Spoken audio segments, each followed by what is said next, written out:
यांची पुण्यतिथी व 6 डिसेंबर डॉक्टर बाबासाहेब आंबेडकर यांचा महापरिनिर्वाण दिन या निमित्ताने ही बालसभा आयोजित केली आहे। या बालसभेचे नियोजन इयत्ता 6वीच्या वर्गाकडे आहे। माझी वर्गमैत्रीण गायत्री हिने अध्यक्षस्थान स्वीकारावे अशी मी तिला वर्गाच्या वतीने विनंती करते। शाळेचे मुख्याध्यापक डॉक्टर दिलीप श्रृंगार पुत्रे सर यांनी मंचावर स्थानापन्न व्हावे अशी ही त्यांना विनंती करते। तसेच शाळेचे मुख्याध्यापक व अध्यक्ष यांनी डॉक्टर बाबासाहेब आंबेडकर व महात्मा फुले यांच्या प्रतिमेस पुष्पहार अर्पण करावे अशी ही त्यांना विनंती करते।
पुढील कार्यक्रमाचे सूत्रसंचालन मी कृष्णा जयप्रकाश मुंदडा करणार आहे।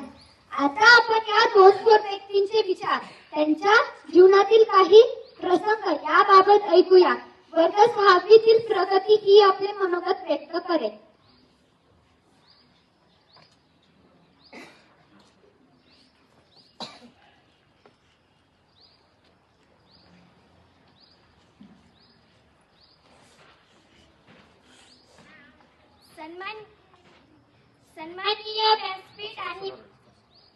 सन्माननीय व्यासपीठ आणि माझ्या बालमित्रांनो, मी आज तुम्हाला महात्मा फुले यांच्या कार्याबद्दल बोलणार आहे।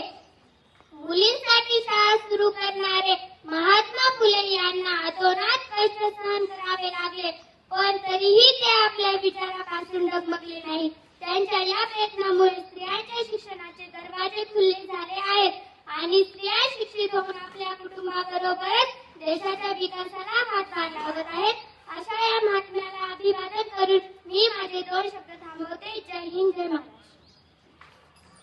धन्यवाद प्रगती। यानंतर वर्ग 6वीतील सृष्टी ही आपले विचार मांडेल।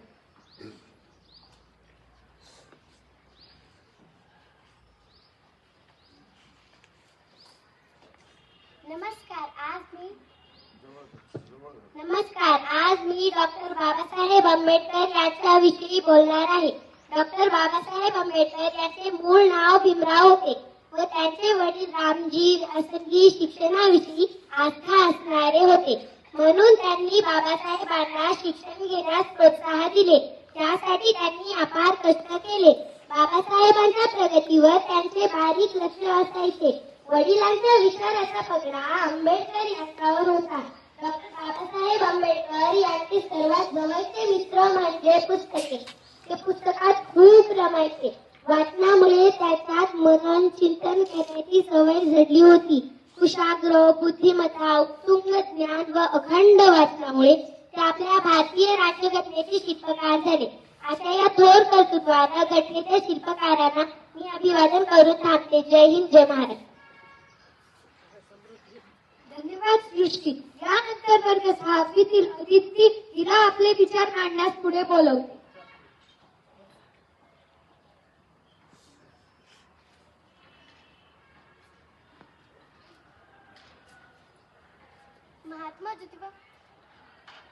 महात्मा ज्योतिबा फुले यांना आपण महात्मा म्हणतो।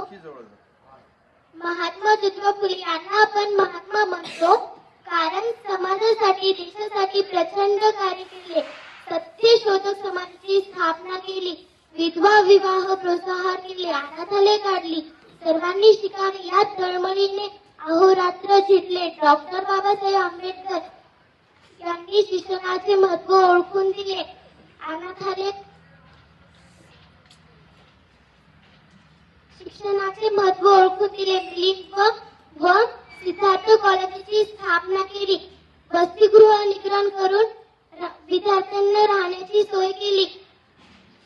पुस्तकांसारखा दुसरा मित्र नाही असा त्यांनी आपल्याला संदेश दिला. या दोन व्यक्ती आपल्यासाठी दीपस्तंभ आहेत. म्हणून मी मनपूर्वक अभिवादन करून मी माझे 2 शब्द थांबवते. जय हिंद, जय महाराष्ट्र. धन्यवाद अदिती.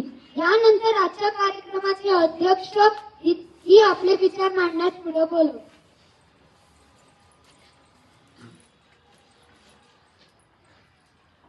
मित्रांनो, मला अध्यक्षपद दिल्याबद्दल सर्वप्रथम मी आपले धन्यवाद मानते. आपण अनेक विद्यार्थ्यांचे विचार ऐकले. त्यातून आपल्याला थोर व्यक्तींच्या कार्याची व विचारांची माहिती मिळाली. तसेच कवी विंदा करंदीकरांनी म्हटल्याप्रमाणे देणाऱ्याने देत जावे, घेणाऱ्याने घेत जावे, घेता घेता एक दिवस देणाऱ्याचे हात घ्यावे. महात्मा फुले व डॉक्टर बाबासाहेब आंबेडकर यांच्या कार्याने, त्यागाने व सेवेने प्रेरित होऊन ही शिक्षणाची गंगा घरोघरी पोहोचण्याचा आपण संकल्प करूया. ही आपल्या परिसरातील एकही विद्यार्थी शाळाबाह्य राहणार नाही यासाठी प्रयत्न करूया. हेच आपल्याकडून त्यांना खरे अभिवादन ठरेल. एवढे बोलून मी थांबते. जय हिंद, जय महाराष्ट्र. धन्यवाद गायत्री. यानंतर मी आजचे आभार प्रदर्शन घेण्यास बोलवत आहे अमृताही.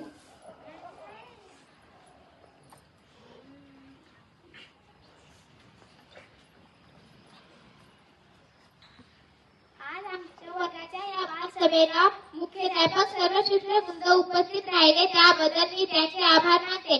तसेच आमच्या वर्ग शिक्षकाने आम्हाला मोलाचे मार्गदर्शन केले त्याबद्दल मी त्यांचेही आभार मानते. हा कार्यक्रम पार पाडण्यासाठी आपल्या शाळेच्या ढाळे काकू, गवते काकू व घोडके काकू यांनी आम्हाला सजावट करण्यात मदत केली. म्हणून आम्ही सभागृहाची सजावट, मंच व्यवस्था, मुलींची बैठक व्यवस्था करू शकलो. दिव्यांशी व कृष्णाने अतिशय छान सूत्रसंचालन केले. ऋतुजा व समृद्धीने व्यासपीठ व्यवस्था केली. उमेराने ध्वनी व्यवस्था केली. स्वराली व पूनमने वेशभूषा केली. इतके बोलून मी आदिशाच्या वतीने हा कार्यक्रम संपला असे जाहीर करते.